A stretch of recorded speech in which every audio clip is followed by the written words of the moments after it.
Yes बच्चों, good morning, good afternoon and good evening everybody. चलिए बच्चों, कल हम लोग रक्त समूह और रक्त स्थानांतरण से संबंधित महत्वपूर्ण चर्चा कर चुके थे और उस पर आधारित क्वेश्चंस को निपटा चुके थे। आज हम उसी क्रम में अपनी 5वीं अंतरा एलीलिक अन्योन्य क्रिया के बारे में पढ़ेंगे, जिसका नाम है घातकता। और घातकता को जो नियंत्रित करती है वो जीन, जिसका नाम है घातक जीन। इसको इंग्लिश में लीथैलिटी भी कहते हैं बच्चों, है ना। घातकता, घातक जीन क्या है? जो प्राय, प्राय का मतलब सामान्यतः समयुग्मजी अवस्था में आने पर, प्राय समयुग्मजी अवस्था में आने पर जो सजीव है उस सजीव की क्या करवा देती है? मृत्यु। ठीक है। समयुग्मजी अवस्था में अगर ये जीन आ गई तो उसके आ जाने पर सजीव की क्या हो जाएगी? मृत्यु। घातक उसी को तो कहते हैं जो किसकी, क्या, सजीव की मृत्यु का क्या बन जाए? कारण बन जाए। अब देखिए, यह है प्राय यानी सामान्यतः अप्रभावी, यह प्राय अप्रभावी जीन की भांति व्यवहार करती है।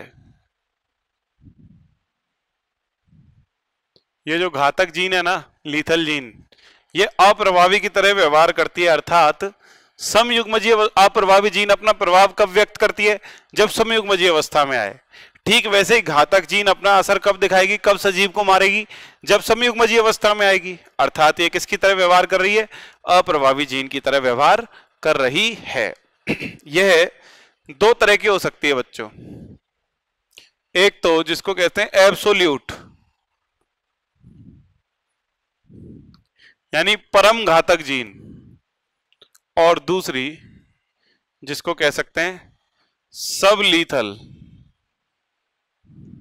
सब लीथल को अपन बोल सकते हैं उपघातक। दोनों में अंतर क्या है मैं बता देता हूं। ये अगर स्थिति आती है एब्सोल्यूट वाली तो भ्रूण अवस्था में ही जीव की मृत्यु हो जाएगी। सजीव की मृत्यु भ्रूणीय अवस्था में ही हो जाएगी, वो पैदा ही नहीं हो पाएगा, जन्म ही नहीं ले पाएगा अगर एब्सोल्यूट लीथैलिटी है तो। और सब लीथल उपघातक का मतलब सजीव जो है वह पैदा तो हो जाएगा लेकिन लैंगिक परिपक्वता यानी कि लैंगिक परिपक्वन से पूर्व ही सजीव जो है लैंगिक परिपक्वन से पूर्व ही मृत हो जाएगा, मर जाएगा। लैंगिक परिपक्वता कब आती है? लगभग 12 से 14 साल की उम्र में आती है। तो 10 से 12 वर्ष की आयु में उस सजीव की क्या हो जाएगी? मृत्यु। 10 से 12 साल की उम्र तक में वो मर जाना चाहिए, वो कहलाएगी सब लीथल। मतलब वो लैंगिक जनन तो नहीं कर पाएगा, उससे पहले ही मर जाएगा, पैदा हो जाएगा और लैंगिक परिपक्वता आने के समय के बीच में उसकी कभी ना कभी क्या हो जाएगी? मृत्यु। वो कहलाएगी सब लीथल जीन। इसके उदाहरण बता देता हूं मैं आपको। एक उदाहरण तो है इसका, चूहे में कोट कलर, कोट का रंग या कोट कलर इन चूहा या माइस। और दूसरा हीमोफीलिया, इसको अपन आगे विस्तार से पढ़ेंगे बच्चों, है ना, याद रखना। और सब लीथल जीन के भी दो उदाहरण हैं।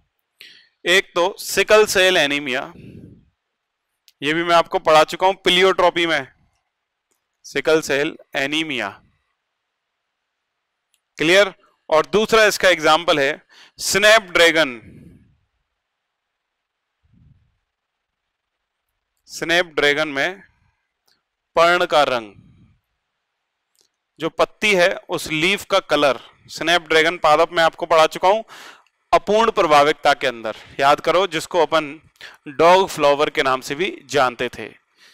चलिए अब मैं आपको बताता हूं, चूहे में कोट का रंग दो तरह का होता है, एक तो पीला भी हो सकता है और एक भूरा भी हो सकता है। पीला होगा कैपिटल वाई से, भूरा स्मॉल वाई से दर्शाया जाएगा। तो अगर इसमें जीन प्रारूप में कहीं भी कैपिटल वाई आ गया ना, तो ये समयुग्मजी पीले वाले चूहों की भ्रूण अवस्था में क्या हो जाती है? मृत्यु। यह है घातक जीन का असर, जो समयुग्मजी अवस्था में आने पर मृत्यु का कारण बनता है। हीमोफीलिया एक्स गुणसूत्र पर उपस्थित जीन है। तो मादा के अंदर अगर हम देखें तो एक्स एच एक्स, एक तो ये आ सकता, मादा में दो ही जीन, दो एक्स होते हैं, दो लिंग गुणसूत्र, ये हीमोफीलिया का जीन है। तो ये वाली मादा तो हो जाएगी वाहक, यानी इसमें हीमोफीलिया का जीन तो है पर हीमोफीलिया नाम का रोग नहीं है। लेकिन जब ये समयुग्मजी अवस्था में दोनों एक्सों पर आ जाएगी अगर हीमोफीलिया की जीन, तो ये वाली जो मादा है इसकी मृत्यु भ्रूण अवस्था में ही हो जाएगी, डेथ। यही है वो, है ना। और नर में बात करें एक्स एच वाई, नर में एक एक्स गुणसूत्र होता है, एक वाई। तो नर की कंडीशन ये है कि भाई नर में समयुग्मजी में तो आ ही नहीं सकती, तो घातक तो नहीं है, लेकिन नर में रोग जरूर हो जाएगा, नर रोगी हो जाएगा। भाई हीमोफीलिया रोग कौन सा है ये मैं बता देता हूं आपको। हीमोफीलिया नाम का जो रोग है, इसका मतलब रक्त का स्कंदन या थक्का नहीं जम पाता, उसमें आधे घंटे से लेकर 24 घंटे तक का समय लग सकता है रक्त का थक्का जगने में, ब्लड क्लॉटिंग होने में। वही रोग कहलाता है हीमोफीलिया। तो इतने समय तक, लंबे समय तक रक्त की हानि होने से सजीव की मृत्यु हो सकती है, यही हीमोफीलिया का लक्षण है। ठीक है, तो इसीलिए इसे ब्लीडर्स डिजीज भी कहते हैं। ब्लीडर का मतलब खून अनियंत्रित रूप से बहता है इसके अंदर। चलिए, आप तो ये याद रखना मृत्यु वाले जीन प्रारूप है, इनको हटाना है। फिर मैं आपको बताऊंगा कि ये मेंडल के नियम से कैसे अलग हटता है, वो भी समझाऊंगा। सिकल सेल एनीमिया सब जानते हैं, हीमोग्लोबिन की एक रज्जु समाप्त मतलब बेकार बनती है। तो एक तो ऐसा एलील होता है इसका HbA और एक होता है HbS। ये जो HbS वाला है ना, ये सिकल सेल एनीमिया से संबंधित है। तो ये तो है नॉर्मल हीमोग्लोबिन, और ये कैसा हीमोग्लोबिन है? ये विकृत हीमोग्लोबिन है, विकृत हीमोग्लोबिन। तो ये सिकल सेल एनीमिया वाला हीमोग्लोबिन यही तो है HbS। अगर ये समयुग्मजी अवस्था में आ जाए ऐसे, तो बस समझ जाओ ये वो जीन प्रारूप बन गया, अब इसकी मृत्यु हो जाएगी। पैदा तो हो जाएगा, जन्म तो ले लेगा, लेकिन जन्म लेने के कुछ समय बाद ही इसकी क्या हो जाएगी? मृत्यु। और स्नैपड्रैगन में पर्ण के रंग की बात करें तो एक तो होता है गोल्डन, सुनहरा, गोल्डन कैपिटल G, और एक हो सकता है हरा, स्मॉल g। तो अगर स्नैपड्रैगन में कभी पर्ण के रंग पर सवाल आ जाए और कैपिटल G उसमें जीन प्रारूप आ रहा हो, तो समझ लेना यही है वो स्नैपड्रैगन का पादप, जिसकी क्या हो जाएगी कुछ समय बाद? मृत्यु। ये घातकता है, यानी सम अप्रभावी घातकता का मतलब ही क्या है? समयुग्मजी अवस्था में अगर कोई जीन आ जाए तो वो सजीव की क्या करवा दे? मृत्यु। एक में जन्म ही नहीं ले पाएगा, भ्रूण अवस्था में मर जाएगा। दूसरे वाले के अंदर जन्म लेकर लैंगिक परिपक्वता प्राप्त करने से पहले पहले मृत्यु हो जाएगी उसकी। ठीक है भाई, ये मैंने आपको लीथैलिटी समझाई।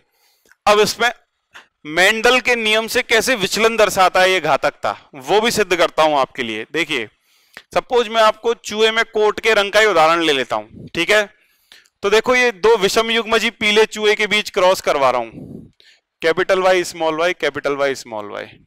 कैसे चूहे हैं ये? विषम युग्मजी पीले चूहे हैं, विषम युग्मजी पीले, क्रॉस करवाया। इस क्रॉस को करवाने के बाद आपको पता है अच्छे से ये दो प्रकार के युग्मक बनाएगा, कैपिटल वाई स्मॉल वाई, और ये भी दो प्रकार के युग्मक बनाएगा, कैपिटल वाई स्मॉल वाई। इनके बीच में जब आप क्रॉस करवाओगे तो लगभग कुछ इस प्रकार की स्थितियां यहां पर पैदा होगी। ये कैपिटल वाई, ये कैपिटल वाई स्मॉल वाई, ये कैपिटल वाई स्मॉल वाई, और ये स्मॉल वाई। जब इनको आप देखोगे तो इसकी तो बच्चों भ्रूण अवस्था में मृत्यु हो जाएगी। यही तीन संतति जिएंगी। इन तीन में से ये दो संतति तो कैसी हैं? पीली, और ये एक संतति कैसी है? भूरी। तो ऐसी स्थिति में जो जीनोटाइप और फिनोटाइप है वो क्या हो गए? खुद ही देख लो। जीनोटाइप YY अनुपात YY 2:1, ऐसे दो हैं और ऐसा एक है। और फिनोटाइप क्या हो गया? फिनोटाइप पीले कितने हैं भाई? पीले 2 और भूरा कितना है? 1। ये पीले और ये भूरे, ये देखो, यानी जीन अनुपात और लक्षण प्रारूप अनुपात दोनों ही मेंडल के अनुपात से बदल गए। मेंडल का जो F2PD के अंदर फिनोटाइप आता था वो आता था 3:1, यहां क्या आ रहा है? 2:1। मेंडल का जीनोटाइप आता था 1:2:1, यहां जीनोटाइप क्या आ रहा है? 2:1। इससे एक बात तो सिद्ध होती है बच्चों, साफ साफ, बिल्कुल आसान शब्दों में, कि ये मेंडल के नियम से क्या दर्शा रहा है? विचलन दर्शा रहा है। मेंडल का जो नियम आना था 3:1 और 1:2:1, वो ना आकर के इसके अलग से कुछ यहां पर सिद्ध हो रहा है। क्लियर? ये मेंडल के नियम का विचलन हो गया हमारा।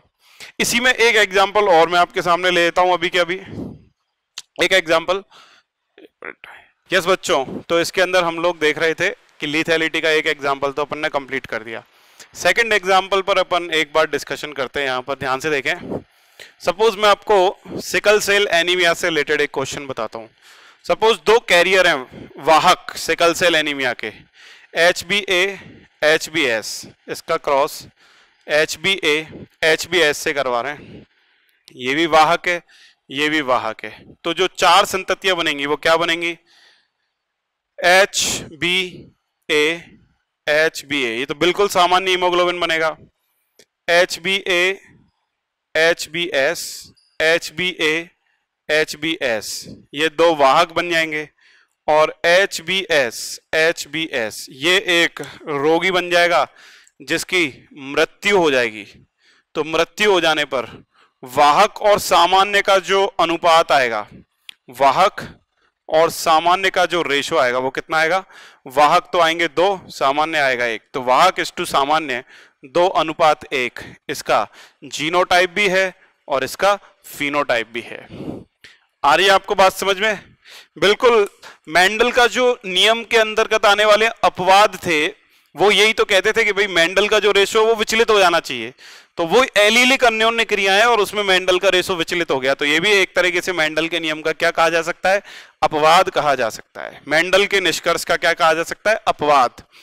इसी में अगर मैं आपको एक और बहुत ही ज्यादा बेहतरीन क्वेश्चन यहां पर करवाना चाहूं, बहुत बेहतरीन का मेरा मतलब है कि एक ऐसा क्वेश्चन जिसमें हमारा पुराना कॉन्सेप्ट भी काम में आ जाए। पहले जो अपन कॉन्सेप्ट कर चुके हैं एक, वो कौन सा कॉन्सेप्ट है सर? चलिए इसको मिटा रहा हूं मैं, आप इसको नोट कर लो एक बार फटाफट से, फिर हम आगे बढ़ेंगे। चलो एक हीमोफीलिया का उदाहरण और बता देता हूं।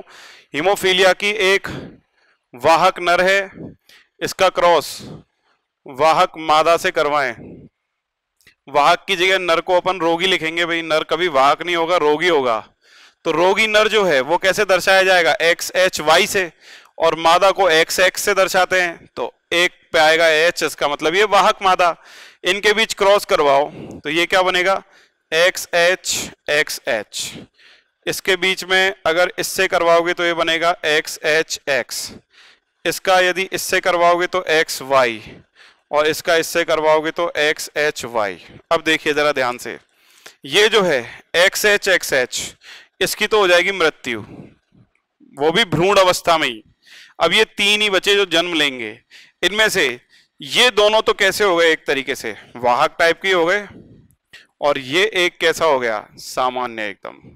तो यहां पर भी आप देख सकते हो आपको अनुपात 2:1 ही मिल रहा है, जीन प्रारूप का हो चाहे लक्षण प्रारूप का अनुपात हो। देख पा रहे हो आप? ये आपने लीथैलिटी या घातकता के कुछ इंपॉर्टेंट पहलू देख लिए जो मेंडल के नियम से विचलन दर्शा रहे हैं। जीन प्रारूप लक्षण प्रारूप दोनों ही 2:1 प्राप्त होते हैं। अब मैं एक प्रोबेबिलिटी जो मैंने आपको पहले पढ़ाई थी उस नियम के आधार पर एक क्वेश्चन तो करवा चुका हूं अपूर्ण प्रभाविकता में, वैसा ही एक क्वेश्चन यहां पर एक बार और करवाना चाहूंगा। देखिए एक इससे भी शानदार और जबरदस्त क्वेश्चन, उस क्वेश्चन को अब मैं आप लोगों से यही उम्मीद करता हूं कि आप खुद सॉल्व करें, ठीक है? और अगर आपने वो खुद सॉल्व कर लिया तो ये बहुत बड़ी बात मानी जाएगी बच्चों। और जो नहीं कर सकते वो बोर्ड पर देखें, सॉल्यूशन तो मिलेगा ही फाइनली। देखिए पहले प्रश्न लिखूंगा, आपको खुद ही समझना है क्या है क्वेश्चन। स्नैपड्रैगन में एक लंबा तथा सुनहरी पत्ती वाला पादप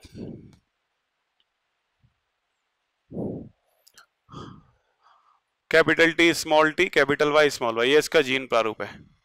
का स्वपरागण कराने पर, स्वपरागण कराने पर प्राप्त संतति में से, प्राप्त संतति में जीन प्रारूप एवं लक्षण प्रारूप का अनुपात बताइए। तो स्नैपड्रैगन के अंदर पत्ती वाला जो लक्षण है, सुनहरी पत्ती वाला, ये घातकता का लक्षण है, अभी आपको याद होना चाहिए। लंबाई वाला नॉर्मल लक्षण है, सामान्य। जीन प्रारूप दिया है तो उसी पादप का उसी के साथ संकरण करवाना है, सेल्फिंग करवानी है, स्वपरागण। तो सॉल्यूशन देखो, ये पादप है हमारे पास कैपिटल वाई स्मॉल वाई, इसका स्वपरागण करा रहे हैं। तो देखो हमारे पास सीधा सा यहाँ पर रिजल्ट है, ये वाला जो जीन का जो एलील का पेयर है, एलील का युग्म है, ये तो प्रभाविकता दर्शाएगा, और लंबाई वाला जो है, और पत्ती के रंग वाला, स्नैपड्रैगन में पत्ती का रंग, ये किसका लक्षण है? घातकता का है। तो यार घातकता में जीनोटाइप और फिनोटाइप, जीनोटाइप और फिनोटाइप क्या आते हैं? 2:1, 2:1। और प्रभाविकता में जीनोटाइप क्या आता है? 1:2:1। और फिनोटाइप क्या आता है? 3:1। बोलो। अब मेंडल के अंदर मैंने आपको अच्छे से पढ़ाया था यार, प्रायिकता का नियम। जो संयुक्त प्रायिकता है वो अलग अलग प्रायिकताओं के गुणा के बराबर होती है। तो संयुक्त प्रायिकता निकालोगे ना इस पूरे की, तो उसका लक्षण प्रारूप कैसे निकालोगे? उसका लक्षण प्रारूप और उसका जीन प्रारूप कैसे निकालोगे? वो उनका मल्टीप्लाई कर दो, लक्षण प्रारूप को लक्षण से, जीन को जीन से, यानी 1:2:1 को गुणा कर दो 2:1 से। और इधर जीन प्रारूप, ओ सॉरी उल्टा हो गया, लक्षण प्रारूप तो कितना है इसका? फिनोटाइप 3:1। और जीन प्रारूप कितना है? ऊपर देखो 1:2:1, इस 1:2:1 को मल्टीप्लाई कर दो 2:1 से। ये देखो आपके सामने आंसर आ जाएगा सीधा ही, 3×2=6 अनुपात 3:1=3 अनुपात 1×2 अनुपात 1:1। इधर करोगे 1 का 2 से तो 2, 1 का 1 से 1, फिर 2 का 2 से 4, 2 का 1 से 2 अनुपात 1 का करोगे तो अगेन 2:1। ये आ गया जीन प्रारूप, ये आ गया लक्षण प्रारूप, और यही दो हमारे क्या होंगे? आंसर। देख लो, अगर आप वैसे करते, कैसे क्रॉस करते, इसके युग्मक बनाते, इसके युग्मक बनाते, और फिर इस तरीके से आप टोटल 16 संततियां बनाते, देखो इस तरह। फिर उन 16 संततियों में से उनको छांटते जिनमें कैपिटल वाई आ रहा है। क्लियर? ऐसे कैपिटल वाई वालों को छांटते, टोटल 16 में से तो 4 मिलती हैं आपको, ये 4 माइनस कर देते तो 12 संततियां बचती, और 12 प्रकार के जीन प्रारूप आते। गिन लो, ये 12 ही होंगे, 2 और 1 3 और 4 7 और 2 9 और 2 11 और 1 12। यही वो बचेंगे जिनमें स्मॉल वाई आएंगे, कैपिटल नहीं आएंगे, ये जीवित बचेंगे। और इन कैपिटल वाई वालों की क्या हो जाएगी? मृत्यु। इसलिए इनको छोड़ना है हमें, बाकी जो भी बच जाएंगे उन सभी के आधार पर लक्षण और जीन प्रारूप बनाने हैं। तो इसमें कितना समय लगता आपको ऐसे करते तो, और जो ट्रिक मैंने आपको बताई उस ट्रिक से देखो कितना आसानी से क्वेश्चन हो गया। यही है वो प्रायिकता वाली ट्रिक जो मैंने अब तीसरी बार उपयोग में करवा दिया आपको। समझ में आई? चलिए अब इसको नोट कर लीजिए फटाफट, और थोड़ा सा इंपॉर्टेंट वर्क निपटाता हूं मैं बाहर जाकर के, फिर मैं आपके सामने इसी लेक्चर को कंटिन्यू रखूंगा और इसमें आपके समक्ष लेकर के आऊंगा अंतर एलीलीय अन्योन्य क्रियाएं। ठीक है, लिख लो। नेक्स्ट हेडिंग की ओर आएंगे। अपने आज के लेक्चर की जो नेक्स्ट हेडिंग है दूसरी, और अपने आप में एक बड़ी हेडिंग भी है। इस हेडिंग का नाम होगा inter allelic interaction. Inter allelic interaction को बच्चों हिंदी में कहेंगे अंतर एलीलीय अन्योन्य क्रिया। वो अंतरा थी जो अभी तक अपन ने पढ़ी है, और अब हम कौन सी पढ़ रहे हैं? Inter allelic. ठीक है, अंतरा अपन कंप्लीट कर चुके हैं और अब हम अंतर एलीलिक पे आ रहे हैं। तो अंतर एलीलिक का मतलब क्या है? तो वेरी इंपॉर्टेंट, दो का मतलब टू डिफरेंट जीन्स। क्लियर? तो ध्यान से देखना, दो असमान, या फिर हम कह सकते हैं, चलो असमान की बजाय लिख दूं, दो भिन्न भिन्न लोकस। लोकस का मतलब समझ गए ना, गुणसूत्र पर स्थिति को लोकस कहते हैं। दो भिन्न भिन्न लोकस पर या स्थिति पर उपस्थित जीन के मध्य अन्योन्य क्रिया पढ़ेंगे अपन। दो असमान लोकस पर उपस्थित जीन्स के बीच की अन्योन्य क्रिया है दूसरी बड़ी बात। तीसरी बड़ी बात बच्चों, इसको हम दो एलील या दो जीन के बीच की क्रिया भी बोल सकते हैं, लेकिन ये जीन्स कहां उपस्थित होने चाहिए ये बताने के लिए मैं आपके सामने सीधी इसकी परिभाषा लेकर के आता हूं। ध्यान से देखना परिभाषा। दो जीन जो परस्पर, दो जीन जो परस्पर एक ही गुणसूत्र की अलग अलग, या एक ही गुणसूत्र के कर लेते हैं इसको, एक ही गुणसूत्र के अलग अलग लोकस पर, दो जीन जो परस्पर एक ही गुणसूत्र के अलग अलग लोकस पर, अथवा दो असमजात, वेरी इंपॉर्टेंट शब्द है यहां पे क्या, दो असमजात गुणसूत्रों पर उपस्थित हों तथा एक समान लक्षण प्रारूप, एक जैसे लक्षण प्रारूप, एक समान लक्षण प्रारूप की भिन्न भिन्न अभिव्यक्ति, एक ही लक्षण प्रारूप की भिन्न भिन्न अभिव्यक्ति करें।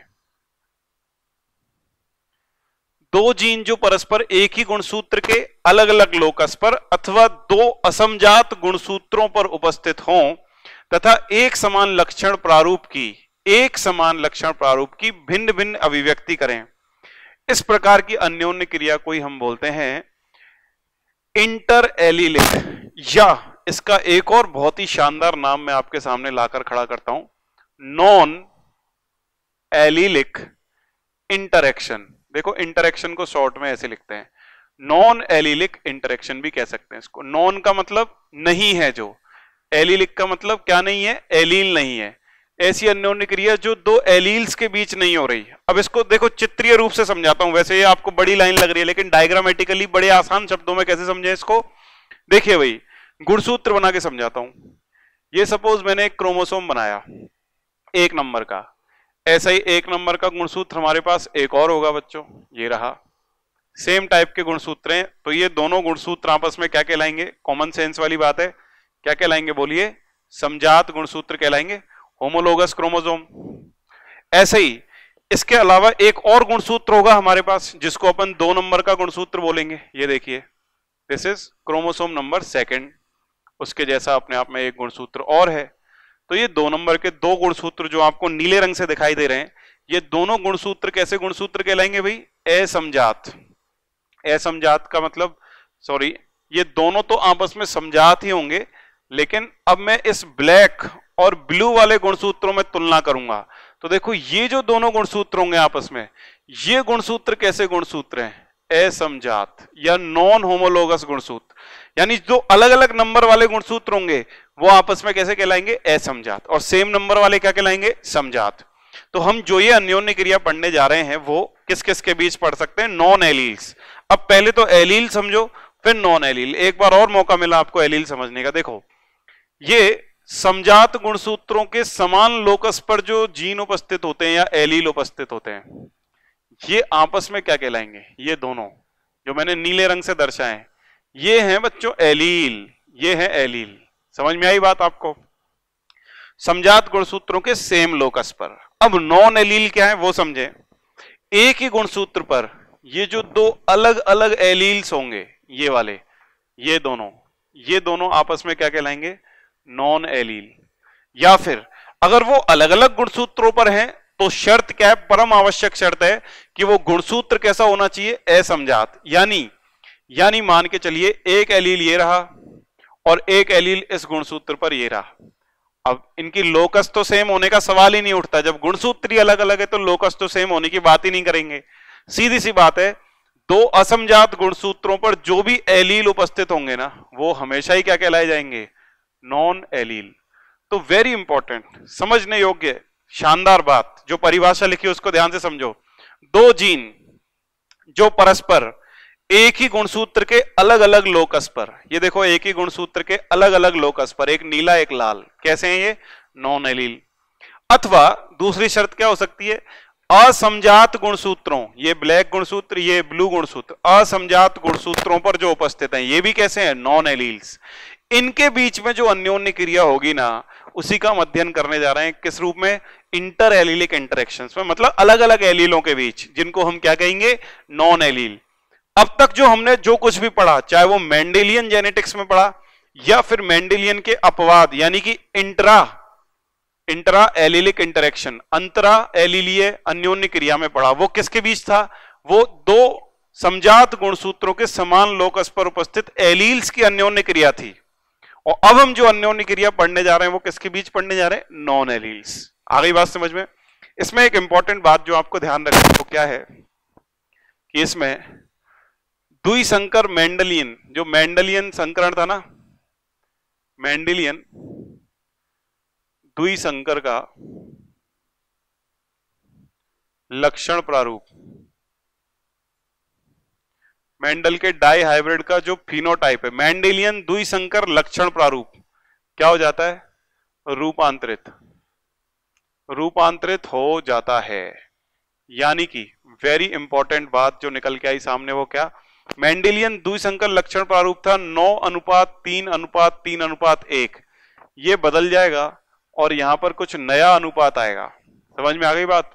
ये इसकी खास बात है। इसी पर आधारित यहां पर क्या पूछे जाते हैं? क्वेश्चन। जो द्विसंकर, भाई दो एलील्स की बात करोगे तो द्विसंकर में मेंडल का लक्षण प्रारूप क्या था? 9:3:3:1।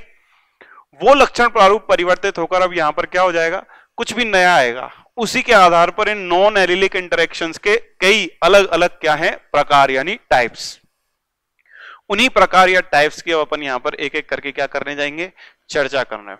तो उसके कुछ उदाहरण भी हैं। तो सबसे पहले मैं एक सूची बना देता हूं कि ये कौन कौन से और कितने प्रकार के हैं। देखो, सबसे पहला जो है उसे बोलते हैं एपिस्टेसिस। प्रकार की बात अगर कर रहे हैं, एक लिस्ट बनाऊंगा, फिर मैं यही साइड में उन्हें समझाऊंगा भी। सबसे पहला है एपिस्टेसिस, प्रबलता कहते हैं इसको, और ये दो प्रकार की हो सकती है। एक तो प्रभावी एपिस्टेसिस, और दूसरा, अब की बार हिंदी में लिख दूंगा, अप्रभावी यानी रिसेसिव प्रबलता। दो तरह की तो प्रबलता ही हो गई आपकी, यानी एपिस्टेसिस, प्रभावी और अप्रभावी। उसके बाद तीसरा, जिसको अपन कह सकते हैं कॉम्प्लीमेंट्री जीन। कॉम्प्लीमेंट्री का मतलब होता है पूरक। अब मुझे हिंदी भी लिखनी पड़ेगी यहां साथ में, कॉम्प्लीमेंट्री। चौथा, जिसको मैं कह सकता हूं डुप्लीकेट। डुप्लीकेट की तो कोई हिंदी है ही नहीं, डुप्लीकेट को हिंदी में भी क्या कहते हैं? डुप्लीकेट, मतलब उसी के जैसा, प्रतिकृति, डुप्लीकेट प्रभाव। देखो, ये चार प्रभाव तो ऐसे हैं जिन पर हम स्टार लगाएंगे रेड कलर का, यह आपको याद रखना ही है। वैसे तो देखो, ये हेडिंग एनसीईआरटी में विस्तार से नहीं है, कुछ भी नहीं है, पर ये चार वो हैं जो तरह तरह के एग्जामिनेशंस के अंदर, कॉम्पिटिटिव एग्जाम में पूछे जा चुके हैं क्वेश्चन, उससे आधारित है। जनरली एनसीईआरटी में ये विस्तार से बिल्कुल भी नहीं दे रखे। पांचवें नंबर पे हम लेंगे एडिटिव प्रभाव, जिसको अपन योगात्मक भी बोल सकते हैं। ठीक है, योगात्मक प्रभाव के नाम से भी पुकार सकते हैं। छठवें नंबर पर अपन लेंगे इनहिबिटरी इफेक्ट। इनहिबिटरी जीन भी कह सकते हैं, यानी संदमनात्मक।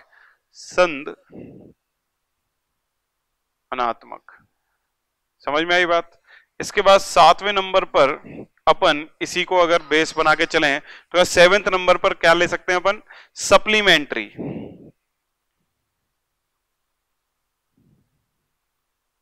सप्लीमेंट्री को हिंदी में बोलते हैं संपूरक प्रभाव या संपूरक जीन, ठीक है। और 8वें नंबर पर हम ले सकते हैं कोलैबोरेटिव, कोलैबोरेटिव प्रभाव। सही है। कोलैबोरेशन का मतलब क्या होता है, एक तरीके से इसी का ही एक रूप है वो, जो एडिटिव या योगात्मक अपन ने लिखा है ना, इसी तरह का ही प्रभाव होता है कोलैबोरेटिव। कोलैबोरेटिव का मतलब संगठित या संधि प्रभाव। चलिए, ये 4 इतने इंपॉर्टेंट नहीं है जितने ऊपर के 4 हैं। अब इसमें जो सबसे इंपॉर्टेंट काम की चीज आपको याद रखनी है इस सूची के अंदर या इस टेबल के अंदर, वो याद रखनी है इनके फिनोटाइप, यानी कि इनके लक्षण प्रारूप, और वो पहले 4 के जरूरी हैं। देखो, प्रभावी प्रबलता में 9-3-3-1 बदलकर नया अनुपात क्या बन जाता है, 12:3:1। अप्रभावी वाले में 9:3:4। पूरक कॉम्प्लीमेंट्री के अंदर ये 9:7 हो जाता है, और डुप्लीकेट के अंदर ये 9-3-3-1 15:1। देखो, ये कैसे पता लग रहा है कि सर ये जितने भी लक्षण प्रारूप आ रही हैं इसी से बने हैं, क्योंकि देखो इन सबका योग 16 है। F2 पीढ़ी में द्विसंकर संकरणकी में 16 संततियां प्राप्त होती हैं, और इन सबका भी आप आपस में योग देखोगे तो आपको हमेशा ही कितना मिलेगा, 16, यानी कि 16। नेक्स्ट, अगर एडिटिव योगात्मक के अंदर अपन देखें तो 9:6:1। ये देखो परिवर्तित होकर ऐसा बन गया। अब मैं आपको बताऊंगा पहले 4 में ये परिवर्तन कैसे हुआ, यहां पर ये जगह उसी के लिए है। नेक्स्ट, अगर अपन देखें इनिबिटरी संदमनात्मक में देखें तो इनिबिटरी के अंदर ये अनुपात बदल के 13:3 हो जाता है बच्चों। 13 और 3 जोड़ लो, आप कितना आएगा, 16 ही आएगा। मैं पहले ही बोल रहा हूं कि ये उसी का रूपांतरण है। फिर सप्लीमेंट्री में बिल्कुल रिसेसिव वाला अप्रभावी जैसा ही प्रभाव आएगा, 9:3:4। और फिर संगठनात्मक या कोलैबोरेटिव के अंदर जो रेशो है वो बिल्कुल 9:3:1 जैसा ही रहता है, ये अपरिवर्तित रहता है। तो इसके बारे में क्वेश्चन पूछता भी है वो कि ऐसी कौन सी इंटर एलिलिक इंटरेक्शन है या नॉन एलिली अन्योन्य क्रिया है जो मेंडल के अनुपात से विस्थापन, मेंडल के लक्षण प्रारूप वाले अनुपात से विस्थापन नहीं दर्शाती, यानी 9:3:1 9:3:1 ही बनी रहती है जिसमें परिवर्तन नहीं होता, वो है कोलैबोरेटिव वाली। अब इसमें बच्चों उदाहरण भी आप याद रख सकते हो, कुछों के कईयों के उदाहरण इसमें इंपॉर्टेंट भी हो सकते हैं आपके लिए, जैसे पहले जो 4 हैं इसमें प्रभावी प्रबलता का जो उदाहरण है वो आप याद रखें। आपने एक नाम सुना होगा समर स्क्वैश, ये तो कॉमन नेम है, लेकिन उसका नॉर्मल वनस्पतिक नाम है कुकुरबिटा पीपो। तो कुकुरबिटा पीपो में फल का रंग, ये इसका लक्षण प्रारूप है। नेक्स्ट, दूसरा अप्रभावी प्रबलता। अप्रभावी प्रबलता का जो उदाहरण आप ले सकते हैं, 2 उदाहरण इसके हो सकते हैं। एक तो चूहे में कोट यानी त्वचा का रंग, और इसका एक उदाहरण आप ले सकते हो प्याज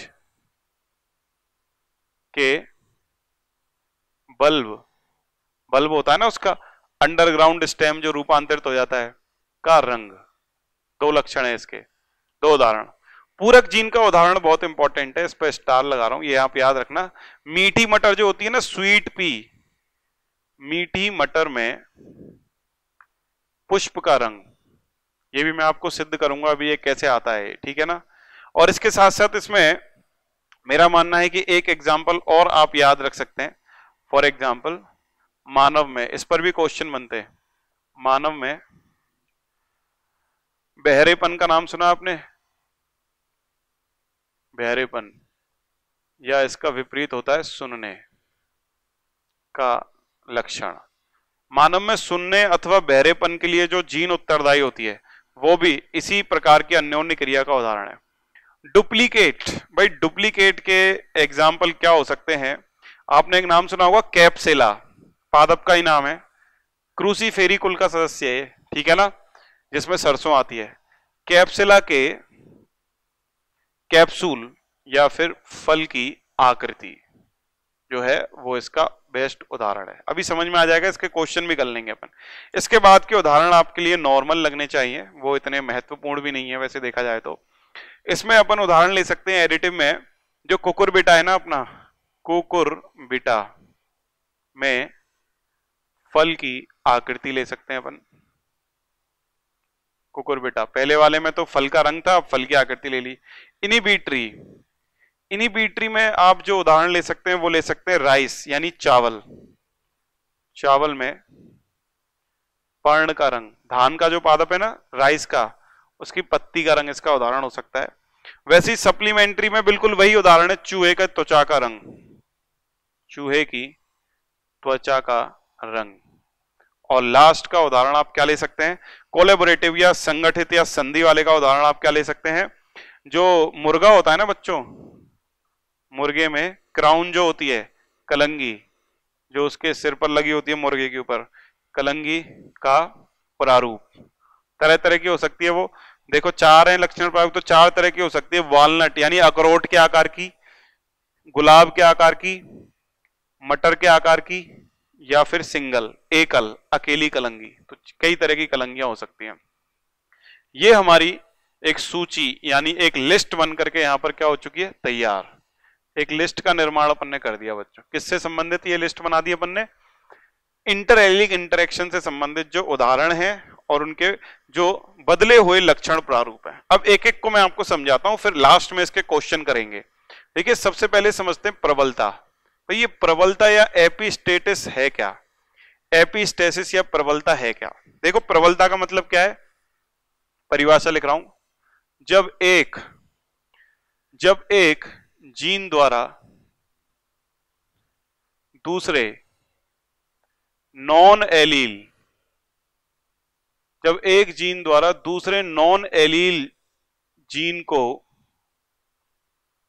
या उसके प्रभाव को क्या किया जाए, अवरुद्ध कर दिया जाए।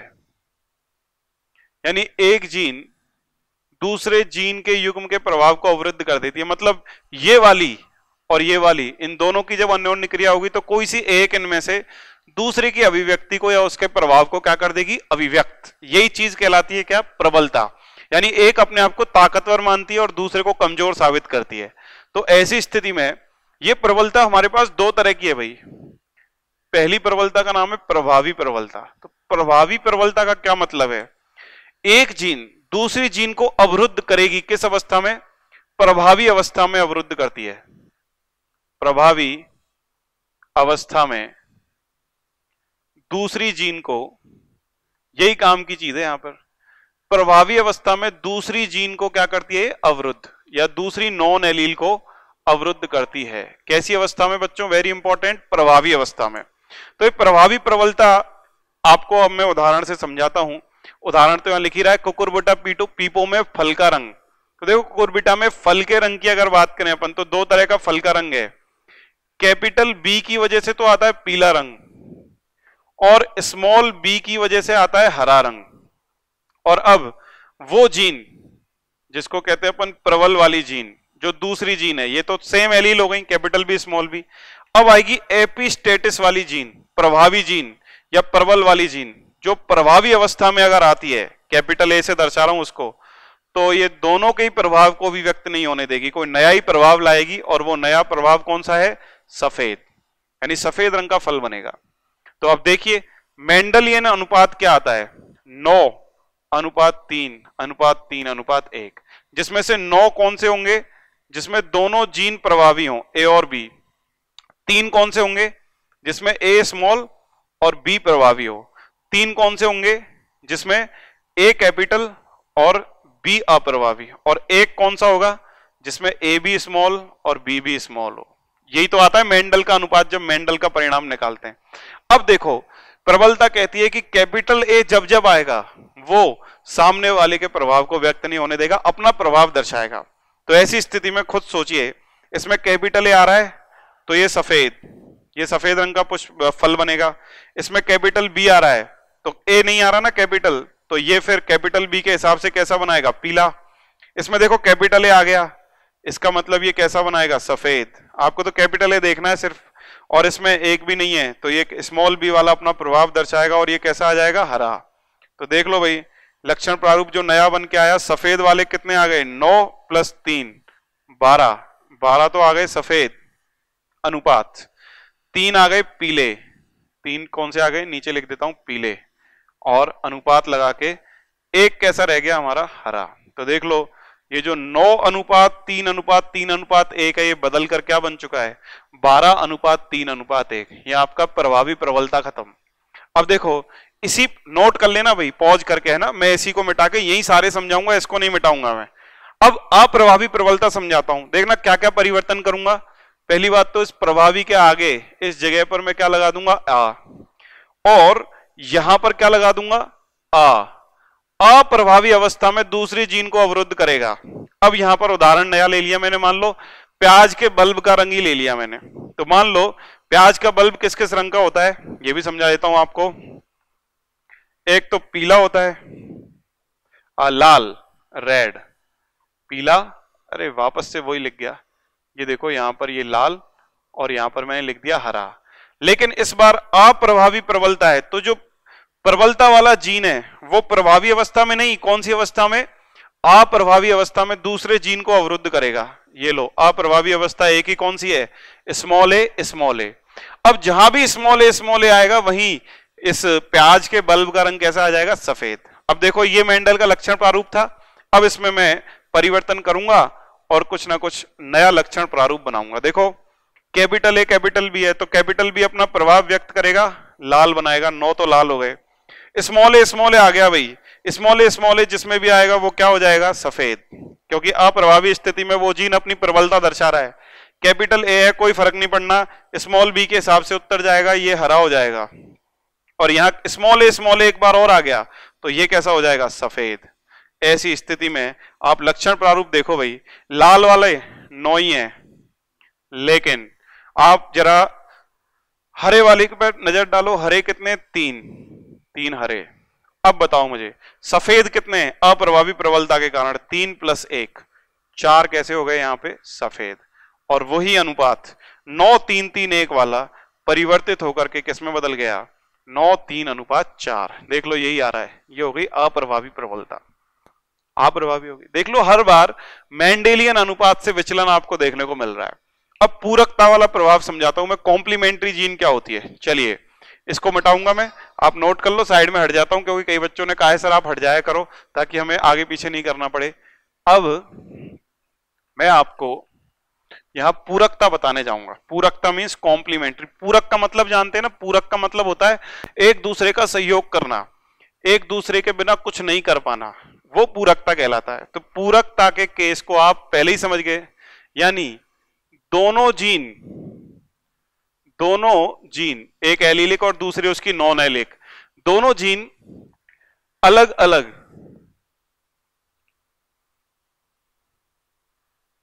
होकर अपना प्रभाव नहीं दर्शा पाती, किंतु प्रभावी अवस्था में एक साथ आने पर, प्रभावी अवस्था में एक साथ आने पर अपना प्रभाव दर्शाती हैं। यही तो पूरकता है। दोनों जीन जो है वो एक साथ यदि प्रभावी अवस्था में आ जाएंगी तो अपना प्रभाव दर्शा देंगी, अदरवाइज अपना प्रभाव नहीं दर्शा पाएंगी। जैसे मीठी मटर में पुष्प के रंग की बात कर लेते हैं अपन। चलिए देखो मीठी मटर का उदाहरण ले लेते हैं अपन। तो मीठी मटर में ध्यान से सुनना भाई, क्या होता है, 2 जीन होती हैं उत्तरदायी। कच्चा माल है, कोई कच्चा पदार्थ, उस पर एक एंजाइम है capital C. Enzyme capital C जीन द्वारा निर्मित होगा, वो इसको क्रियाधार में परिवर्तित कर देगा, और इस क्रियाधार को एंजाइम जो बनेगा कैपिटल पी जीन द्वारा, कैपिटल पी जीन द्वारा जो बनेगा वो एक वर्णक में बदलेगा जिसका नाम होगा एंथोसाइनिन। ये एक वर्णक है, और जब ये वर्णक बनेगा तभी आपको उसके मीठी मटर के पुष्प का रंग कैसा मिलेगा, पर्पल। पर्पल का मतलब आप मान के चलो बैंगनी। क्लियर हो गई बात। अब इसमें 2 जीन अपना प्रभाव व्यक्त कर रही हैं प्रभावी अवस्था में, कैपिटल सी और कैपिटल पी मिलकर, तभी आपको बैंगनी पुष्प मिलेगा। तो देखो भाई मेंडल का अनुपात क्या आ रहा है, उसी से चलेंगे अपन आगे। 9 3 3 1। 9 कौन से होते हैं जिसमें कैपिटल सी कैपिटल पी दोनों जीन आए कैपिटल स्थिति में? 3 कौन से हो सकते हैं स्मॉल सी के साथ कैपिटल पी आ जाए? 3 कौन से हो सकते हैं जिसमें कैपिटल सी के साथ स्मॉल पी आ जाए? और एक कौन सा हो सकता है जिसमें स्मॉल सी स्मॉल पी सारी कैसे आए? अप्रभावी अवस्था में, स्मॉल। तो अब ये परिभाषा क्या कर रही है? किसकी? कॉम्प्लीमेंट्री की। जब दोनों प्रभावी अवस्था में आए तब अपना प्रभाव दर्शाएंगे। यानी ये तो कैसे पुष्प बनेंगे? बैंगनी। देखो सी भी कैपिटल में और पी भी, लेकिन अब एक ही प्रभावी में दूसरा अप्रभावी, तो ये अपना प्रभाव नहीं दर्शाएंगे और ये पुष्प कैसा बनेगा? श्वेत। ये भी, इसमें देखो सी तो कैपिटल लेकिन पी स्मॉल है, दोनों प्रभावी नहीं है, अर्थात ये भी कैसा बनेगा? श्वेत। इसमें तो एक भी प्रभावी नहीं है, पूरे अप्रभावी, तो ये भी कैसा बनेगा? श्वेत। तो देख लो अनुपात क्या आ गया? 9 तो पर्पल हो गए, पर्पल मीन्स बैंगनी, और 7 कैसे हो गए? श्वेत यानी व्हाइट। तो वही 9 3 3 1 बदल कर किसमें कन्वर्ट हो गया? 9:7 में। ऐसी बच्चों बहरेपन की जो जीन होती है ना, वो बहरेपन का जो लक्षण है, सुन सकते हैं या नहीं सुन सकते, ये 2 जीनों से नियंत्रित होता है और दोनों अलग अलग हैं, कैपिटल ए और कैपिटल बी। तो जब कैपिटल ए और कैपिटल बी दोनों प्रभावी अवस्था में आएंगी तो ही संतति सुनने योग्य बनेगी। अगर कैपिटल ए और कैपिटल बी में से एक भी अप्रभावी आ गया तो वो संतति या वो व्यक्ति या वो इंसान सुन सकने में असफल रहेगा, जिसे अपन क्या कहेंगे? बहरा। क्लियर हो गई बात? ये बिल्कुल उसी का उदाहरण है, मैंने लिख दिया, देखो ये भी सिद्ध कर दिया। अब एक और सिद्ध कर देता हूं, फिर अपन एक बार क्वेश्चन पे भी आएंगे एक शानदार। चलिए चौथे पर आ रहा हूं मैं, साइड में हट गया, नोट कर लो, फिर मिटाऊंगा इसको और फिर 4th और समझाऊंगा। एक बार 4 ही समझाऊंगा, समझा सारे सकता हूं पर काम के नहीं है इसलिए बाकी नहीं। ये भी इसलिए समझा रहा हूं कल को तुम डाउट ना पूछ लो। बाकी इसमें पूछने लायक 2 ही चीजें आप समझ चुके हैं, एक तो वो उसका लक्षण प्रारूप पूछेगा और दूसरा वो उसका क्या पूछ सकता है आपसे? एग्जाम्पल। चलिए फटाफट। डुप्लीकेट, नाम से पता चल रहा है, डुप्लीकेट का मतलब उसकी प्रतिलिपि, उसका प्रतिरूप।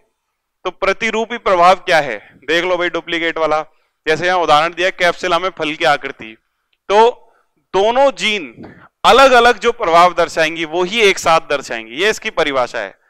दोनों जीन जो नॉन एलिलिक हैं, दोनों जीन जो प्रभाव अलग अलग दर्शाती हैं, दोनों जीन जो प्रभाव अलग अलग दर्शाती हैं, वही प्रभाव साथ में मिलकर, वही प्रभाव साथ मिलकर भी दर्शाती हैं, दोनों ही जीन। यानी कि दोनों एक दूसरे की फोटोकॉपी हैं भाई। जैसे फॉर एग्जांपल वही कैप्सुला वाला उदाहरण 9 3 3 1 लेता हूं मैं। मान लो कैपिटल ए और कैपिटल बी, ये दोनों प्रभावी एक साथ आ गई। अब स्मॉल ए कैपिटल बी एक ही आई, दोनों में से कैपिटल ए स्मॉल बी एक ही आई प्रभावी, और दोनों अप्रभावी हो गई मान लो। तो अब क्या होगा? दोनों जीन साथ में जो प्रभाव दर्शा रही हैं, मतलब कैप्सुला के फल की आकृति ट्राइएंगुलर यानी त्रिभुजाकार, तो अब ये एक ही प्रभावी जीन आ रही है तो भी कोई फर्क नहीं पड़ेगा, ट्राइएंगुलर। अगर एक ही प्रभावी अवस्था में आए तो भी वही लक्षण प्रारूप आएगा, ट्राइएंगुलर। लेकिन जब दोनों में से कोई सी प्रभावी जीन नहीं है तो लक्षण प्रारूप बदल गया, वो आ गया टॉप शेप। टॉप शेप का मतलब लट्टू के आकार का फल बनेगा, टॉप माने लट्टू होता है। तो देखो ये तीनों मिलकर सेम लक्षण प्रारूप बन गया, 9 और 3 12 और 3 15 अनुपात एक, ये टॉप शेप, ये देखो ये बन गया आपका डुप्लीकेसी वाला प्रभाव 15:1 हो गया सिद्ध। इस तरीके से बच्चों इन सबकी अपनी अपनी छोटी छोटी परिभाषाएं, और ये बदले हुए अनुपात है। परिभाषा पूछेगा नहीं, कुछ भी नहीं पूछेगा। अगर कुछ पूछेगा ना इस सूची में से तो आपसे लक्षण प्रारूप या उसका उदाहरण पूछ सकता है। चलिए एक क्वेश्चन मैं आपके साथ डिस्कस कर लेता हूं और फिर हम आज का लेक्चर समाप्त करेंगे। लास्ट एक क्वेश्चन, बस आखिरी क्वेश्चन की बात है, वो अपन डिस्कस यहां पर कर लेते हैं भाई। मटर से संबंधित क्वेश्चन वो आपसे पूछ रहा है, बहुत ही बेहतरीन क्वेश्चन हम हमेशा लेकर आते हैं आपके लिए, तो वो डिस्कस कर लेते हैं। वो कह रहा है मीठी मटर में स्वीट पी, ध्यान रखना आप समझ जाओ, मीठी मटर बोलते ही वो नॉन एलिलिक इंटरेक्शन का क्वेश्चन हो गया। मीठी मटर में यदि वो दे रहा है capital C capital P small P का cross small C capital P small P से कराया जाए तो बैंगनी पुष्प वाले पादप बैंगनी पुष्प वाले पादप कितने प्रतिशत मिलेंगे? ये देखो कितना प्यारा क्वेश्चन पूछ लिया। चलो इसको हल करते हैं भाई। इसका सॉल्यूशन पहले तो ये याद रखो कि मीठी मटर में कौन सा वाला नॉन एलिलिक इंटरेक्शन लगती है? पूरकता वाली। चलो पहले हल करते हैं, फिर पूरकता का नियम लगाएंगे। इसके बीच में क्रॉस हो रहा है, capital C small T, capital P small P. इससे युग्मक बनेंगे 4 तरह के, देखते पता चल गया। कैपिटल सी कैपिटल पी बन गया एक, तो एक कैपिटल सी स्मॉल पी बन गया, एक स्मॉल सी कैपिटल पी बन गया, और एक स्मॉल सी स्मॉल पी बन गया। अब उस दूसरे वाले सजीव से कितने युग्मक बनेंगे? इससे इसका क्रॉस हो रहा है, small C capital P small P. दो ही तरह के बनेंगे, एक तो स्मॉल सी कैपिटल पी और एक स्मॉल सी स्मॉल पी। ये लो भाई, युग्मक जब बनी गए तो अब तो कुछ नहीं करना है, इनके बीच में क्या करना है? केवल संलयन करवा देते हैं। Capital C small C capital P, capital C small C capital P small P, capital C small C capital P small P, capital C small C small P small P, small C capital P small C capital P small P, small C capital P small P, और small C small P. ये 8 संततियां बनी हुई। 8 में से अब संपूरक gene वाला लगाओ। क्या था संपूरक वाला? दोनों प्रभावी अवस्था में तो बनाएंगे बैंगनी पुष्प, और अगर एक भी प्रभावी है तो पुष्प बनेगा सफेद। तो दोनों प्रभावी का मतलब जिसमें कैपिटल सी और कैपिटल पी आ जाए उनको छांट लो। Capital C capital P, capital C capital P, 1 2 3 तो ये आ गए। इसमें केवल कैपिटल सी है इसलिए नहीं आएगा। इसमें देखो इसमें ये स्मॉल, ये स्मॉल, ये स्मॉल, मतलब 8 में से केवल 3 ही है जो बैंगनी पुष्प बना रही हैं। 3 ही है टोटल, तो 3/8 गुणा 100 करोगे ना आप, तो मेरे हिसाब से तो 37.5% जो है वो आपका क्या जाना चाहिए? आंसर। ये देखो कितना शानदार बिंदु था, और अपन ने क्वेश्चन को क्या कर लिया? फिनिश कर दिया। चलिए बच्चों, आज का कार्यक्रम यहीं तक खत्म करते हैं। अपन नॉन एलिक इंटरेक्शन सारी पढ़ ली, समझ भी ली आधी, और उस पर बेस्ड एक बहुत ही महत्वपूर्ण अच्छा क्वेश्चन भी कर लिया। चलिए अब आने वाले समय में फिर मिलेंगे अपन, नेक्स्ट लेक्चर में नई हेडिंग लाएंगे। ये उदाहरण जरूर याद रखना आप, मानव में बहरेपन का, इस पर क्वेश्चन जरूर देखने को मिल सकता है। आपको याद रखना नॉन एलिलिक इंटरेक्शन का, उसमें भी संपूरकता, पूरकता वाला, कॉम्प्लीमेंट्री वाला प्रभाव।